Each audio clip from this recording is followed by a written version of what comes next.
नमस्कार, आप देख रहे हैं बिग डिबेट और आपके साथ मैं हूं दीपेश जैन। मध्य प्रदेश को एक बड़ी सौगात केंद्र की ओर से मिली और 10,000 करोड़ से ज्यादा की सड़क परियोजनाओं का शिलान्यास जबलपुर और भोपाल में हुआ। दो बड़े आयोजन। केंद्रीय सड़क परिवहन राजमार्ग मंत्री नितिन गडकरी यहां पर आए, मुख्यमंत्री डॉक्टर मोहन यादव इस समारोह में मौजूद रहे, तो विधानसभा अध्यक्ष नरेंद्र सिंह तोमर इस आयोजन से वर्चुअली जुड़े। केंद्रीय मंत्री ज्योतिरादित्य सिंधिया ने भी वर्चुअली इस बड़े आयोजन में शिरकत की। अब खास बात यही है कि 10,000 करोड़ से ज्यादा की इन सड़क परियोजनाओं से प्रदेश में 724 किलोमीटर लंबी सड़कों का जाल बिछेगा। प्रदेश विकास की एक नई सीढ़ी चढ़ेगा और इन सड़क परियोजनाओं से प्रदेश को कितना फायदा होगा, क्योंकि बातें और दावे आज बहुत किए गए हैं इन दोनों राजनेताओं की ओर से, और ये बताया गया कि मध्य प्रदेश की विकासशील डॉक्टर मोहन यादव की सरकार और केंद्र की प्रधानमंत्री नरेंद्र मोदी की सरकार, डबल इंजन की सरकार मिलकर जबरदस्त तरीके से विकास कर रही है।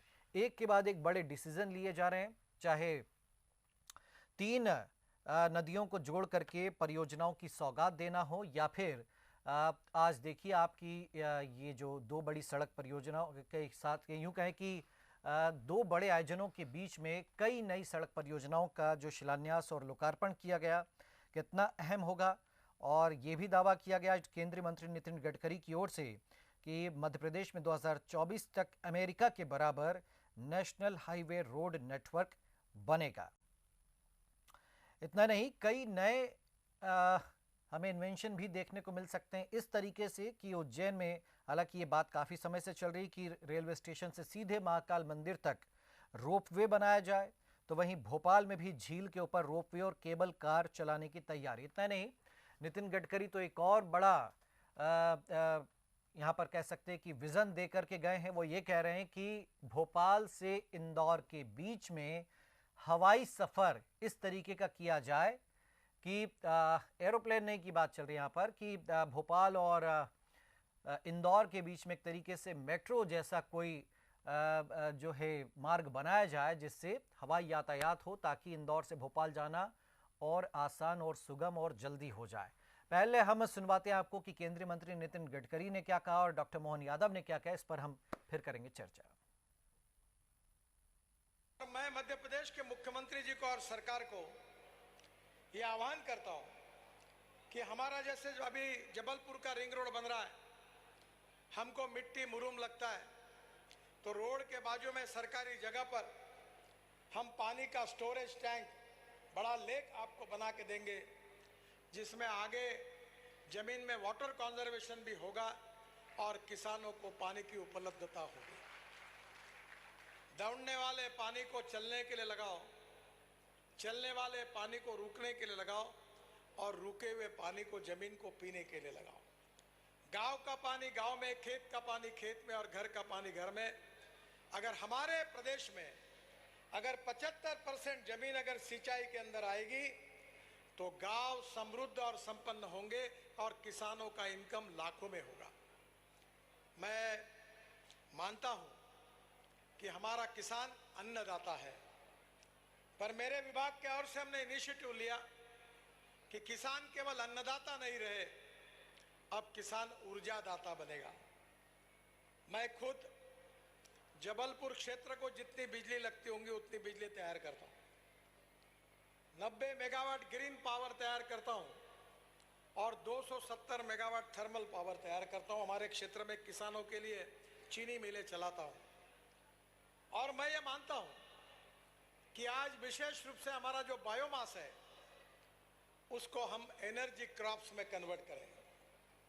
मैंने विशेष रूप से मुख्यमंत्री जी को अनुरोध करूंगा कि जो जो हमारा बायोमास है उससे बायो सीएनजी और बायो एलएनजी तैयार हो रहा है। अब किसान अन्नदाता नहीं ऊर्जादाता बना है। ऊर्जादाता नहीं तो हरियाणा में अभी हमने डांबर बनाना शुरू किया है, बिटुमिन। पानीपत में बहुत बड़ा प्लांट वहां डाला गया इंडियन ऑयल के द्वारा। मैं बहुत आग्रह करके उसके पीछे था। जहां जो परली जलाते राइस स्ट्रॉ, उससे 1 लाख लीटर इथेनॉल बनता है, 150 टन बिटुमिन तैयार होता है और 76,000 टन हवाई ईंधन तैयार होता है।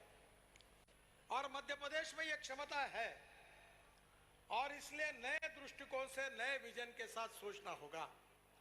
मध्य प्रदेश में सोयाबीन का अच्छा उत्पादन होता है। मैंने आज मुख्यमंत्री जी से अनुरोध किया है कि जबलपुर का रिंग रोड बन रहा है, उसके बाजू में सरकारी जगह होगी तो हमें दीजिए, जगह के बदले में आपको पार्टनरशिप देंगे, हिस्सा देंगे, खर्चा हम करेंगे, pre cooling plant, cold storage, logistic park बनाएंगे ताकि जबलपुर की सब्जियां, फल दुनिया के देशों में जाए। ये सब संभव है। मेरे क्षेत्र में मैंने किसानों की फार्मर प्रोड्यूस कंपनी खोली है, IQF खोला है और मैं हर महीने में 13 कंटेनर सब्जी अमेरिका और कनाडा भेजता हूं। आपका जो मटर है वो जबलपुर का हम खरीदी करके अमेरिका में और कनाडा में भेजते हैं, क्योंकि हमारे IQF में अगर उसको रखा तो साल भर सब्जी ताजी रहती है। ताज होटल वाले पूरे हिंदुस्तान के हमसे सब्जी खरीदते हैं। आज जबलपुर में IQF खोलने की आवश्यकता है। प्री कूलिंग प्लांट और कोल्ड स्टोरेज अगर खोलेंगे तो किसानों को उनके फसल का सही दाम मिलेगा। वैसे मैं रास्ते का जरूर मंत्री हूं, पर मैं ज्यादातर गांव में और किसानों में काम करता हूं और मुझे 7 डिलीट्स डॉक्टरेट्स मिली है, जिसमें से 4 डॉक्टरेट मेरी एग्रीकल्चर साइंस के लिए है, क्योंकि मैं किसान में काम करता हूं। और मैं वो सपना देखता हूं कि इस देश में पेट्रोल डीजल नहीं आएगा तो इस देश का किसान इस देश के लिए ऊर्जा तैयार करेगा और हमारा देश ऊर्जा को आयात करने वाला नहीं तो ऊर्जा को निर्यात करने वाला देश बने। मैं आपके नेतृत्व में, क्योंकि आपके लिए तो ऐसा माना जाता है कि मांगने वाले कम पड़ जाते लेकिन देने वाले कभी कम नहीं पड़ते, ऐसे नाम में माननीय नितिन जी भाई साहब का नाम है। जो आइडिया लेके जाओ, जो काम लेके जाओ, आपके पास कभी कोई काम की कमी नहीं होती है और बल्कि 2 काम और अलग से बताते हैं कि ये काम आपका रह गया। अभी हम कल्पना कर रहे राजमार्ग की, आपने कहा राजमार्ग के साथ आपने क्रूज चला दिया। अब बनारस में बाबा विश्वनाथ की नगरी से अगर हमारी नदियों के अंदर क्रूज की संभावना बनी है, कोई जल का यातायात हो सकता था कभी, लेकिन जल के यातायात में भी आपने बहुत बड़ी संभावना खोजी। नर्मदा वैली के माध्यम से हमारे यहाँ भी नर्मदा पे बहुत संभावना है। भविष्य की दृष्टि से इसमें आपसे भी निवेदन करेंगे कि बड़ी संभावनाओं को लेकर के आपका मार्गदर्शन मिलेगा। निश्चित रूप से गुजरात से लगा करके जहां तक भी हमको ये मार्ग मिलेगा उस रास्ते में हम भी जाने का प्रयास करेंगे। आपने रोपवे की भी नई सौगातें दी है, एक नहीं कई जगह, बाबा महाकाल की नगरी हो या आपने सागर का बताया, हर जगह नए तरीके से नए दौर में ये 21 शताब्दी का भारत है और आपके नेतृत्व में निश्चित रूप से अमृत काल में ये जिस प्रकार की सौगातें मिल रही है इसकी कोई कल्पना नहीं कर सकता है। निश्चित रूप से हम सब उन सारी बातों को देख रहे हैं। चलिए, तो मध्य प्रदेश में विकास की इसी नई इबारत पर हम चर्चा करेंगे। हमारे साथ कुछ खास मेहमान, उनका परिचय करा दें। डॉक्टर गुलरेज शेख हमारे साथ में भाजपा की ओर से। डॉक्टर साहब स्वागत है।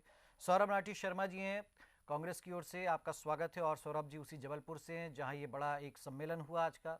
और वरिष्ठ पत्रकार डॉक्टर राजेश जौहरी जी हैं। पहला कमेंट सौरभ जी आपसे हम चाहेंगे। तो देखिए, आप लोग जो आरोप लगाते रहे हैं, सवाल उठाते कि कहाँ विकास हो रहा है, ये तो धर्म के नाम पे या इधर उधर इन मुद्दों पर, लेकिन ये देखिए कि 10,000 करोड़ से ज़्यादा की सड़क परियोजनाओं की शुरुआत, शिलान्यास, काम इस पर शुरू होगा और दावे कि अमेरिका के बराबर नेशनल हाईवे नेटवर्क हो जाएगा।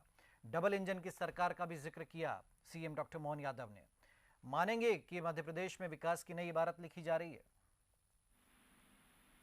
तौर पे ये डबल इंजन की सरकार नहीं, ये डबल सपनों की सरकार है। अच्छा, बहुत अच्छा हुआ आज जिस बात पर गडकरी जी ने जो अपनी बातें रखी है मंचों से, ये जितना भी आपको जो विकास, ये जो सपने दिखाए जा रहे हैं, ये सिर्फ मंचों तक सीमित रहते हैं।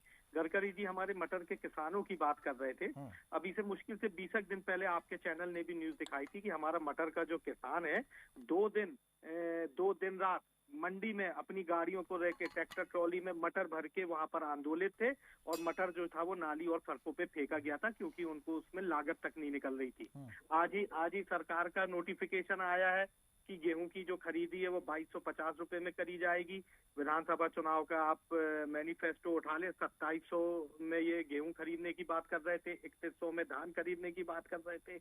अमेरिका जैसी सड़कें हो जाएंगी। माननीय शिवराज सिंह जी जब अमेरिका गए थे, लौट के आए तो उन्होंने बताया कि मेरे को तो लगता है कि अमेरिका से बेहतर सड़कें मध्य प्रदेश की हैं। वहीं सोशल मीडिया में बुधनी में वे कुलाटी खाते हुए गाड़ी से जा रहे थे। तो साफ तौर पे भारतीय जनता पार्टी की ये सपने दिखाने वाली सरकार है, फिर चाहे केंद्र की सरकार हो, फिर चाहे राज्य की सरकार हो।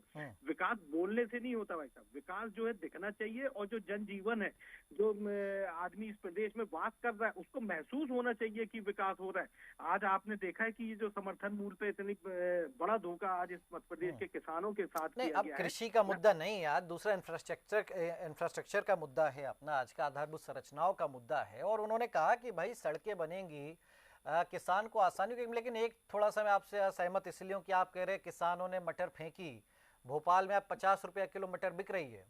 जब इतने महंगे मटर है तो कोई काहे फेंकेगा? हो सकता है एकदम से जब अरे किसान की तो 5 रुपए में बिक रही है भाई साहब। अच्छा, एंड यूजर को 50 मुद्दा में मिल रही है नहीं, लेकिन देखिए उसका भी गडकरी जी की आपने बात ध्यान से सुनी हो, वो यही कह रहे हैं कि हम ऐसी चीजें डेवलप कर रहे हैं जिससे किसान की सब्जियां देखिए डेवलप होंगी। वो तो हर मंचों पे, हर भाषणों पे यही बातें रहती हैं।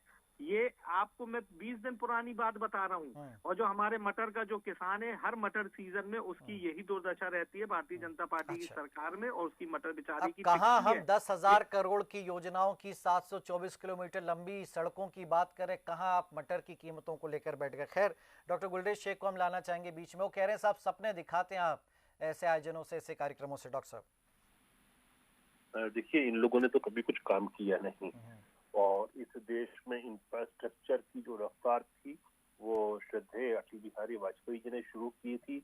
उसके बाद एक पॉज आया था और वापस मोदी जी की सरकार ने उस पर 4 चांद लगा दिए। अगर हम मध्य प्रदेश विशेष की बात करें तो आपने देखा होगा कि हमारी लगभग 19 साल की सरकार में 500% से ज्यादा सड़कों में इजाफा हुआ है। 50,000 किलोमीटर जहां सड़कों का जाल हुआ करता था, उसको तब्दील करके आज की तारीख में 5.25 लाख किलोमीटर का जाल बना है। और इसी से आप रोजगार में भी फर्क पड़ता है, उद्योगों में भी फर्क पड़ता है। यदि उद्योगों को 2003 से आप कंपेयर करें तो मध्य प्रदेश में 8,000 करोड़ रुपए के उद्योग हुआ करते थे। आज कितने के हैं? आज 3 लाख करोड़ रुपए के उद्योग हैं। मतलब 3000% से ज्यादा उद्योगों में हमारे इजाफा हुआ है। तो ये क्यों होता है? देखिए, इंफ्रास्ट्रक्चर और उद्योग दोनों एक साथ चलते हैं। जहां इंफ्रास्ट्रक्चर डेवलप होता है वहां उद्योग भी आता है, जहां इंफ्रास्ट्रक्चर नहीं होता है वहां उद्योग नहीं होता। आपने ये सुना होगा कि चीन में निवेश इसलिए जाता था पहले क्योंकि चीन में इंफ्रास्ट्रक्चर बहुत अच्छा है, हाई स्पीड रेलवे है, मोटरवेज है, ब्रिजेस है, ये सब चीजें हमारे यहाँ नहीं हुआ करती थी। तो चीन जो था वो जितना भी पश्चिमी देशों का निवेश होता था उसका 85% से ज्यादा चीन में पहुंच जाता था। लेकिन आज चीजें पलटना शुरू हुई हैं। आप देखते हैं कि आज हम दुनिया में अपना स्थान रखते हैं मोबाइल्स के प्रोडक्शन में, दूसरी इंडस्ट्रीज के प्रोडक्शन में। इन्वेस्टमेंट का सबसे चार्मिंग हब है कोई तो वो आज की तारीख में हिंदुस्तान है। विश्व की सबसे तेज गति से बढ़ती हुई अर्थव्यवस्था इस हालात में जहां दुनिया भर में मंदी लूम कर रही है, वहां हम सब तेजी से। लेकिन ये सौरभ जी जो कह रहे हैं कि भाई किसानों को उनकी लागत नहीं मिल रही या वादे पूरे नहीं करी भाजपा, उस पर भी कुछ कह दीजिए। देखिए, अब सौरभ जी क्या कहेंगे? जिनके नेता आप एक दूसरे से गाली गुफ्तार कर रहे हैं, जूता पेजार कर रहे हैं, स्टेट कांग्रेस के कार्यालय में, एमपीसीसी में कुर्सियां फेंकी जा रही हैं। अब वो अलग मुद्दा है, 2 नेता लड़ गए, उसको कहाँ अब कोई प्रादेशिक मुद्दा थोड़ी है जी। नहीं, प्रदेश के स्तर ये बहुत बड़ी बात है। आप बताइए ना कि प्रदेश के मुख्यालय में किसी पार्टी के प्रदेश के स्तर के नेता अगर लड़ लें वो गंदी गंदी गालियों से और जूता पेजार कर ले। ठीक है, आप भी टॉपिक पे आ जाइए जी। तो ऐसी पार्टी का प्रवक्ता बेचारा क्या करेगा? अच्छा, ये तो नहीं बोल देगा ना कि नहीं बीजेपी की सरकार डबल इंजन बहुत नहीं। हमने इसीलिए आज ये टॉपिक रखा कि भाई दोनों तरफ से आरोप क्या लगते थे। वो आप कहते थे हम विकास करें, वो कहते थे कुछ विकास नहीं हो, कोई काम ही नहीं हुआ 2014 के बाद या 18 साल में। तो वही भाई हमें लगा सौरभ जी और भी कुछ लाएंगे पॉइंट निकाल के कि चलिए ये हो रहा है लेकिन इसके अलावा ये भी होना चाहिए, तो उस पर बात करेंगे अगले राउंड में जी। मैं तो एक बात कहता हूँ, जो हमारे व्यूअर्स हैं उनको कि आप अपने घर के बाहर निकलिए, 10 किलोमीटर जाइए, आपको सब जगह कंस्ट्रक्शन दिख रहा है कि नहीं, लोक निर्माण हो रहा है कि नहीं हो रहा। अगर इसको इंफ्रास्ट्रक्चर बनाना नहीं बोलते हैं, किसको बोलते हैं? ठीक, मैं लेकिन इतना जरूर कहूंगा गुलरेज जी कि केंद्रीय जो सड़कें हैं यानी राष्ट्रीय राजमार्ग जो हैं वो तो बहुत बढ़िया बनती है, लेकिन जो प्रादेशिक आपकी सड़कें बन रही है ना उनका कंस्ट्रक्शन इतना खराब होता है कई बार तो कि वो 4, 6, 8 महीने फिर सड़क, चुनाव आई बढ़िया चकाचक हो गई, वो जो सड़क 4 साल 5 साल से नहीं बनी थी, चुनाव के पहले बन गया, चुनाव के दौरान बन गई या चुनाव के बाद बन गई है, हालांकि ये जरूर है फिर भी बहुत काम होना बाकी। लेकिन ठीक है, ये राष्ट्रीय राजमार्ग को जोड़ने से जो फायदा गिनाया जा रहा है वो यही कि गांव समृद्ध होंगे, किसानों को सहूलियत होगी आने जाने में। मैं इस पर थोड़ा सा और कमेंट ले लूँ राजेश जौहरी जी का, फिर मैं सौरभ जी आपके पास आता हूँ। राजेश जी, तो ये जो इंफ्रास्ट्रक्चर में बूम आया है, अब देखिए जो एक पेंडिंग मामला था पार्वती सिंध नदी जोड़ो योजना का, राजस्थान से जो डिस्प्यूट चल रहे थे वो भी एकदम हो गया। जो डबल इंजन की बात की, भाई सब राज्यों में अगर एक से सरकारें होंगी तो क्या काम जल्दी हो जाता है क्या राजेश जी? ये बात समझ में कि राजस्थान और मध्य प्रदेश में अगर अलग अलग पार्टियों की सरकारें रहती तो ये गतिरोध बना ही रहता, और वो मजबूरी रहती है उन पार्टियों की जिनकी सरकारें रहती हैं कि एक दूसरे की बात नहीं माननी है। तो अब जो कि दोनों जगह एक जैसी सरकारें हो गई तो बहुत तेजी से उस पे काम हो गया, और एक तरह से देखा जाए तो उस मीटिंग से पहले ही तय हो गया था कि ये सहमति बन जाएगी। तो एक बहुत अच्छी चीज हुई, भगवान करे ऐसे ही कावेरी विवाद में भी हो जाए इस तरह का कुछ। कभी जरूरी नहीं कि बीजेपी एक जैसी पार्टियां कहीं पे हो जाएं, लेकिन एक बात है कि थोड़ी सी आवाज कम आ रही राजेश, थोड़ा सा माइक। अच्छा एक मिनट, अब आ रही है? नहीं बोलिए आप जी।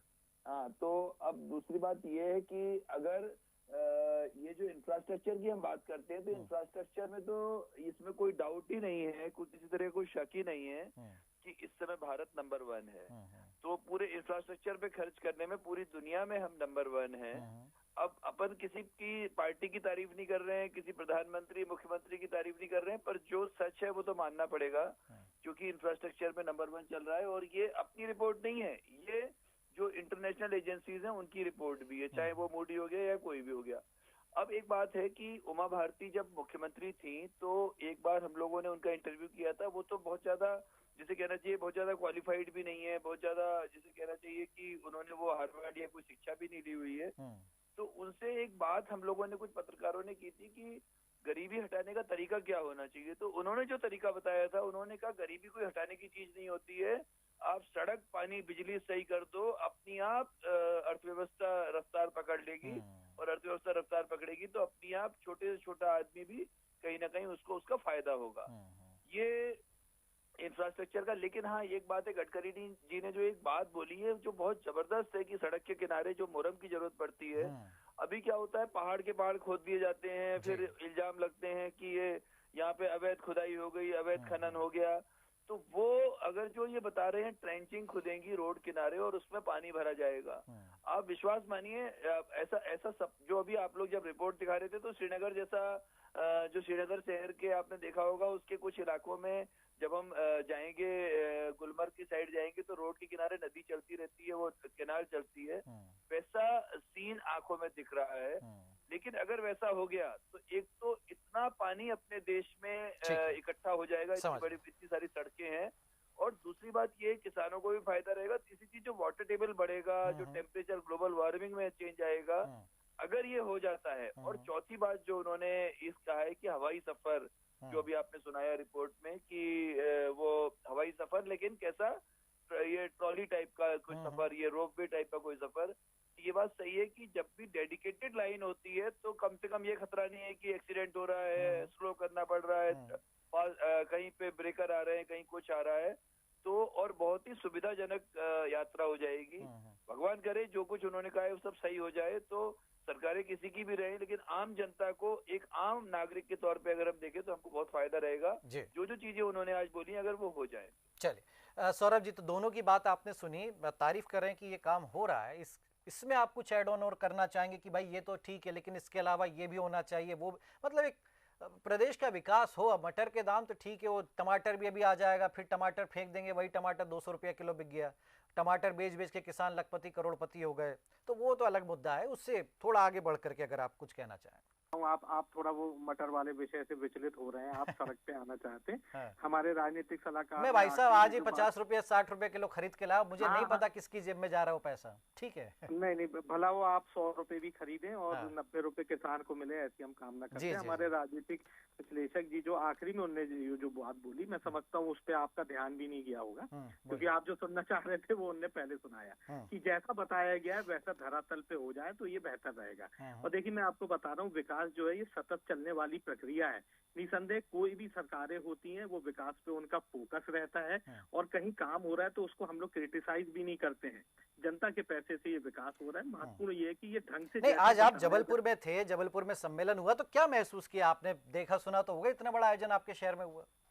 नहीं, आयोजन देखा, लेकिन जब वो धरातल पे उतरा है तब इस पे आप मेरे ख्याल से बात करेंगे तो ज्यादा बेहतर रहेगा, क्योंकि आयोजन ये भारतीय जनता पार्टी समय समय पे डबल सपनों की सरकार करती रहती है ना। अब मटर पे जहाँ आप अटक गए थे वो इसलिए क्योंकि मटर पे उनने ज्यादा, और वो बोल रहे थे बड़ी मैं सड़क बनाने वाला मंत्री हूँ, लेकिन एग्रीकल्चर में मैंने डॉक्टरेट करी है।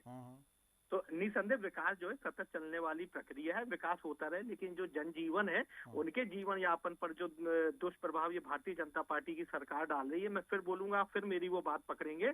आज आप दूसरी डिबेट एक ये चला, नहीं, मैं आपकी बात नहीं, मैं तो कह रहा हूँ कि जब जब विकास के काम होते हैं अफसरों की बाँछें खिल जाती हैं। क्यों खिल जाती हैं साहब? पैसा आएगा, कमीशन खाएंगे, भ्रष्टाचार होगा। मैं तो कह रहा हूँ, मैं ये इनकार नहीं कर रहा हूँ। हमारे मैं बहुत अच्छे से, हमारे राजनीतिक विश्लेषक जी ने बहुत अच्छी बात बोली, और वो कोई पक्ष और विपक्ष के व्यक्ति नहीं है, लेकिन उनने जो आखिरी में बात बोली, ये मध्य प्रदेश के प्रत्येक व्यक्ति के मन में रहता है कि जैसे सपने दिखाए जाते हैं वैसे धरातल पे फलीभूत होते हैं कि नहीं होते। ये हमने समय समय पर देखा है, और जिस तरीके से ये हमारे भारतीय जनता पार्टी के माननीय हमारे साथी बोल रहे थे, तो जिस तरीके से विकास की गति अगर अभी पकड़ रही है, पूर्व में जब हमारा देश आजाद हुआ था, क्या ऋण के रास्ते इतने खुले थे? आज जितने बड़े बड़े आप डैम देख रहे हैं, जितने बड़े बड़े आप सरकारी संस्थान देख रहे हैं, ये क्या कांग्रेस की सरकारों ने या और भी कोई दीगर सरकारें रही होंगी, उनने अपने समय पर विकास नहीं किया होगा? उस समय भी जब डिबेटें चलती होंगी तो उस सरकार की बातें हुआ करती होंगी। तो मैं समझता हूँ कि ये जो आज कार्यक्रम हुआ है, जो सौगातें मिली हैं, ये सरकार जनता के पैसों से जनता को डिलीवर हो रहा है। और जो नहीं, मैं इसमें कह रहा था कि आप इसमें सवाल उठा सकते थे कि भाई प्रधानमंत्री ग्राम सड़क योजना की क्या स्थिति है। आज भी कई गांव ऐसे हैं जहां पर जाने के लिए पक्की सड़क नहीं है, क्या वो सड़कें, मतलब मैं ऐसे पॉइंट चाह रहा था कि विपक्ष ऐसी भी बातें कहे। नहीं, तो इसको सड़कों पे तो हम लोग उठा ही रहे हैं इस मुद्दे को। और कैसा अभी पहले जो आज परियोजनाओं का जो आज घोषणा हुई, इसको धरातल पे हम देखें तो कितना इम्प्लीमेंट होता है। चलिए, गुलरेज जी वो कह रहे हैं कि भाई जब धरातल पर आएंगी चीजें तब हम मानेंगे। अभी तो क्या है कि वो हवाई बातें हो रही हैं, वो कह रहे हैं हवा में इंदौर से भोपाल चले। लेकिन मैं ये कह रहा हूँ कि भाई जैसे BRTS बनाया, ठीक है, करोड़ों रुपया खर्च करा, फिर आज तोड़ना पड़ रहा है। तो ऐसा ना हो कि फिर इंदौर से भोपाल तक आप हवाई मार्ग बिछा दें, फिर वो पता चले कि नहीं साहब ये तो कोई काम का नहीं, यूजलेस है, फिर उसको तोड़ा जाए। तो ऐसी भी चीजें नहीं होना चाहिए कि हवाई हो रही है, दिखने बहुत अच्छा लगता है दूर से, ये चीज हो जाए, वो हो जाए, वो ऐसा हो जाए। हाँ, फिर जब उसको करने आते तो फिर ऐसे बुलेट ट्रेन को लेकर के बहुत सवाल उठते कि साहब क्या जरूरत थी।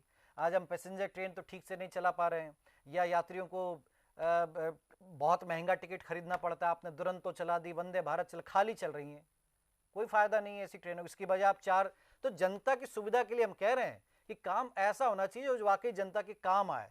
कहने का मतलब है कि राजमार्ग बनेंगे वो तो ठीक है, नया इंदौर से भोपाल वो कह रहे एक और सड़क डाल दो, यहाँ से कोलार होते कहाँ से कहीं भी डाल दीजिए। अरे भाई जो हैं उनको तो आप ठीक से चला लीजिए। टोल टैक्स बना देंगे 4 ठो नए, और फिर उनसे सालों तक वसूला जाएगा जनता से पैसा, ठीक है। तो ये भी चीज़ नहीं होना चाहिए ना कि विकास के नाम पर फिर, क्योंकि पैसा तो कोई गडकरी जी भी नहीं लाएंगे जेब से, ना कोई और लाएगा, पैसा तो हम ही आपकी जेब से जाना है। तो चीजें ऐसी होना चाहिए जो काम आए, जो व्यवस्थित हो।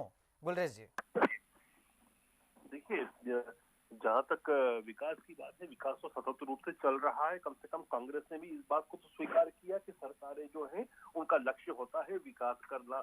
और आपने भी BRTS का कहा, देखिए BRTS उस वक्त की जरूरत थी जिस वक्त में ना ओवरब्रिज थे ना मेट्रो थी, तो उस समय की आवश्यकता थी। उस समय की आवश्यकता को देखते हुए BRTS बनाया था। अब देश और प्रगति कर रहा है। हो सकता है है कि कल इससे भी उन्नत टेक्नोलॉजी आ जाए, मेट्रो से भी उन्नत अंडरग्राउंड ट्यूब चलने लग जाए, तो जब अंडरग्राउंड ट्यूब चलेगी तो इस मेट्रो की आवश्यकता नहीं रहेगी। तो विकास का कंटिन्यू ही रफ्तार देना ही काम होता है सरकारों का, ईमानदारी से करना चाहिए, वही हम कर रहे हैं।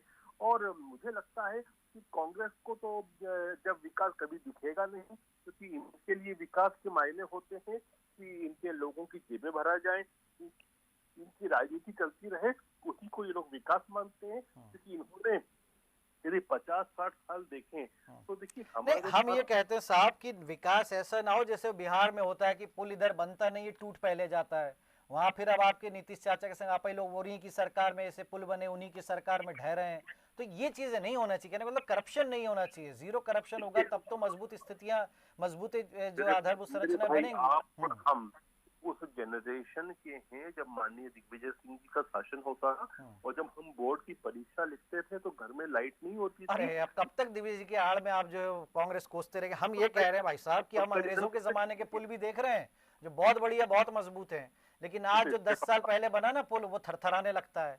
तो ये चीजें नहीं होना चाहिए ना, ये कह रहे हैं। तो जितनी भी कंस्ट्रक्शन हो रही है state of the art construction है, और सबकी क्वालिटी एक नंबर की है। तो और इसलिए आप देख रहे हैं कि लगातार इंफ्रास्ट्रक्चर डेवलप हो रहा है, लेकिन शिकायतें नहीं आती है।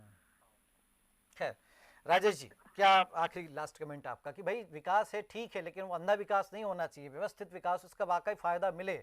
मैंने BRTS का उदाहरण दिया, क्या कहना चाहेंगे आप? आज एक टाइम्स ऑफ इंडिया में हम लोगों ने एक खबर करी है, उसमें ये है कि अलीराजपुर में नल जल योजना की बहुत बात हो रही है, पूरी देश में होती है। अलीराजपुर में 7 या 8 गांव ऐसे हैं जहां पर पानी के लिए अभी भी गड्ढे खोद देते हैं वो नदियों के किनारे, तो और उससे पानी भर के मतलब फिल्टर तो हो ही नहीं पाता है। तो ये हो रहा है। दूसरी बात ये है कि बड़े बड़े जो वो बनते हैं, बड़े बड़े जो हाईवे बनते हैं, उसमें बहुत सारे जंगल कटते हैं। जंगल कटते हैं तो NHAI की एक शर्त रहती है कि इतने गुना पेड़ आपको यहाँ लगाने पड़ेंगे। आज तक का दीपेश जी, आप शर्त लगा के कोई चैलेंज करे, पूरे देश में कहीं पर भी कोई राजमार्ग बना हो और उतने पेड़ अगर लग गए हो जितने कागजों पे हैं, तो जो बोलेंगे वो हार जाएंगे। उसका कारण है कि विकास होना बहुत इम्पोर्टेंट है, पर विकास के साथ में विनाश नहीं होना चाहिए। विनाश हमको जो है, जो सस्टेनेबल डेवलपमेंट होना चाहिए, और वो जो SDG के जो हमारे गोल है उसका भी ध्यान रखना चाहिए। पर हाँ, ये जरूर है कि देश ने जिस तरह से जो इंफ्रास्ट्रक्चर पे जो विकास किया है, जब इसके बारे में दूसरे देशों के चैनलों पे बात होती है, दूसरे देशों के चैनल या दूसरे देशों के जो एजेंसीज है वो उसकी तारीफ करती हैं, तो अपने को खुशी होती है कि कुछ भी हो, अपने देश में जो इंफ्रास्ट्रक्चर पे जिस तरह से काम हुआ है बहुत जबरदस्त हुआ है। और उसी कारण से सिविल इंजीनियरिंग जो खत्म हो गई थी, आपको ध्यान होगा दीपेश जी, आपके टाइम पे ही बिल्कुल बेरोजगार घूमते थे सिविल इंजीनियर। हाँ, आज उनकी कितनी वैल्यू हो गई। आज IT वाले एक बार को थोड़े से कमजोर पड़ गए हैं, पर सिविल इंजीनियरिंग, और अभी आने वाला जैसा चल रहा है ट्रेंड, ऐसा लगता है कि कम से कम 10 साल और ऐसे ही बूम रहेगा सिविल इंजीनियरिंग। तो ये हम सब तो यही कामना करते हैं कि इसी तरीके से इकोनॉमी बढ़ती रहे और देश का अंतिम पंक्ति में बैठा वो जो आदमी हो उसको भी फायदा हो, उसको भी उसका बेनिफिट हो। और जैसा उन्होंने कहा है कि जब सब्जियां वगैरह जो गड़बड़ क्यों होती हैं, गुवाहाटी का एग्जाम्पल है ढोला सादिया पुल की, वो सब्जियां आ ही नहीं पाती थी। अब ढोला सादिया का पुल हो गया तो अब वो जो अरुणाचल से असम में सब्जियां आ जाती हैं और वो किसानों को बहुत फायदा हो रहा है उससे। तो जब इस तरह देखिए वही मैं बहुत संक्षेप में कह दूं, जो मंत्र देकर गए हैं नितिन गडकरी की, मोटर, पावर, ट्रांसपोर्ट और कम्युनिकेशन, ये 4 चीजें आप सुधार लीजिए, विकास अपने आप होने लगेगा। तो हमें लगता है कि जिम्मेदार विपक्ष के नाते सौरभ जी आपको भी इस पर ध्यान देना चाहिए कि भाई विकास हो तो ऐसा कि मोटरें चलें, ट्रांसपोर्ट बेहतर हो, बढ़िया हो, और कम्युनिकेशन हो, ताकि जो गांव में बैठे व्यक्ति हो गांव छोड़कर शहर की ओर ना भागे, बल्कि उस गांव में, उसके खेत में, उसकी ज़मीन पर वो कितना बढ़िया काम कर सकता है। और वो कह रहे हैं कि लाखों रुपए किसान घर में बैठे के अपने गांव में उसी खेत में कमा सकता है। तो इस पर फोकस किया जाना चाहिए, बजाय इसके कि हम मनरेगा में गड्ढे खोदने में उन ग्रामीणों को लगा दें और वो अपने खेत ज़मीन ज़्यादा सब बेच बाच के और शहर में कहीं मजदूरी करता फिर 300-400 रुपया में, तो वो नहीं हो। तो ये विज़न अच्छा है। और डॉक्टर मोहन यादव जिन्होंने कहा कि हम तो बिल्कुल इनके बताए पथ पर चलेंगे, देखना है कि ये जो पथ बन रहे हैं नए मध्य प्रदेश में, इससे मध्य प्रदेश कितनी आर्थिक उन्नति तरक्की करता है, इस पर रहेंगी नजरें। शुक्रिया आपका सौरभ जी, राजेश जी और गुलरेज जी हमारे साथ इस चर्चा में जुड़ने के लिए। तो मध्य प्रदेश को 10,000 करोड़ की सड़कों की सौगात और शिलान्यास लोकार्पण चल रहे हैं साथ साथ। कब तक धरातल पर चीजें आ जाती हैं, इस पर रहेंगी नजरें। फिलहाल बिग डिबेट में इतना ही। आप देखते रहिए डीएनए न्यूज। नमस्कार।